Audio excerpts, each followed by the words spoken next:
Bank में loan लेने वाले व्यक्ति की मौत हो जाए तो लोन का पैसा कौन देगा? जाने क्या है बैंक का नियम। हेलो दोस्तों, welcome to my YouTube channel Maa Associate. दोस्तों, माँ एसोसिएट यूट्यूब चैनल में एक बार फिर से आपका स्वागत है।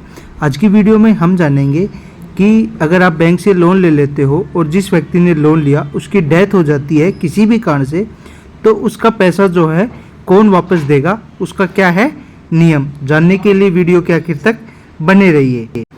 दोस्तों साथियों, अपनी आवश्यकताओं को पूरा करने के लिए व्यक्ति कई तरह के लोन लेते हैं। लोगों को पर्सनल लोन, कार खरीदने का लोन और घर बनवाने के लिए लोन मिलता है या घर लेने के लिए लोन मिलता है। इन कर्जों पर ब्याज की वसूला जाता है। लोन लेने वाले ईएमआई के रूप में लोन का भुगतान करते हैं।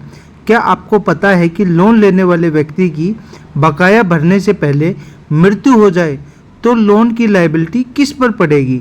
लोन की बकाया राशि का भुगतान कौन करेगा? हम सब जानते हैं कि अगर आप लोन ले रहे हैं तो आपको बैंक के लोन टर्नओवर में पूरा पैसा चुकता करना होगा। ऐसा न करने पर बैंक लोन लेने वाले के खिलाफ पूरे अधिकार के साथ कानूनी कार्रवाई कर सकता है।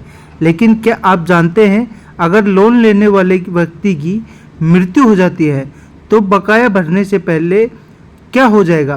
बैंक पैसे किससे वसूल करेगा? अगर जिस व्यक्ति ने लोन लिया है उसकी मृत्यु हो जाती है तो वो पैसा बैंक को कौन वापस देगा या बैंक उस पैसे को कैसे वसूल कर पाएगा? सबसे पहले लोन का भुगतान कौन करेगा, यह निर्भर करता है कि किस प्रकार का लोन लिया है आपने और किस पर क्या कटौती थी। यहाँ personal loan, home loan, car loan और क्रेडिट कार्ड के लिए कुछ नहीं है।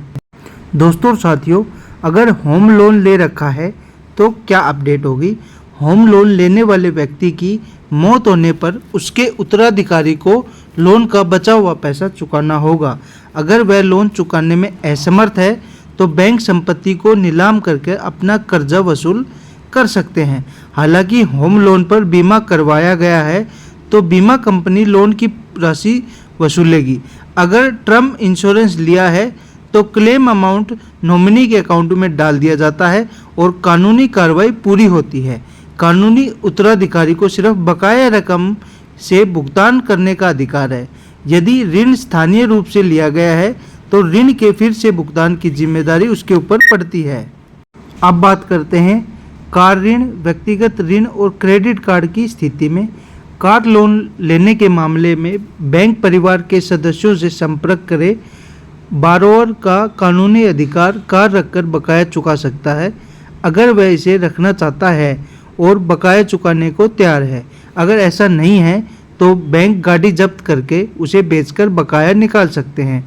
पर्सनल और क्रेडिट कार्ड लोन ऐसे उधार हैं जिनका कोई कोलेटरल नहीं होता है, इसलिए बैंक चलते चलते बकाया रकम कानूनी उत्तराधिकारी या परिवार वालों से नहीं वसूल सकता।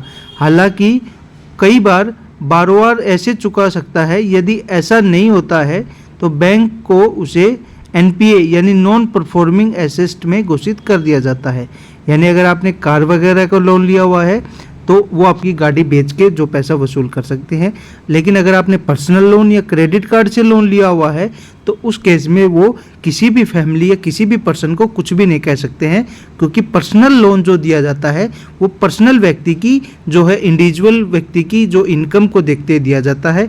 तो अगर आपने पर्सनल लोन लिया हुआ है और कोई मानहानि या कुछ भी घटना घट जाती है तो उसको आप घर वालों को पे करने का कोई दिक्कत नहीं है, उनको पे बिल्कुल भी नहीं करना है। और अगर क्रेडिट कार्ड है तो भी आपकी जो रिकवरी एजेंट का अगर फ़ोन भी आता है तो उसको आप बता दीजिए कि ऐसे ऐसे उनकी डेथ हो चुकी है। उनकी जो है डेथ सर्टिफिकेट आप उनको मैसेज कर दीजिए, व्हाट्सएप कर दीजिए। अगर बैंक से लोन लिया हुआ है तो आप बैंक में जाकर वो सर्टिफिकेट उनका दे दीजिए ताकि वो आप लोगों को किसी को भी परेशान ना करें। तो दोस्तों साथियों, ये थी हमारी आज की छोटी सी जानकारी। आशा करता हूँ आपको ये जानकारी अच्छी लगी होगी। फिर भी अगर आपका कुछ समझ में नहीं आता है तो आप हमें कमेंट बॉक्स में कमेंट कर सकते हो। तुरंत प्रभाव से उसका रिप्लाई किया जाएगा। जय हिंद, जय भारत, धन्यवाद।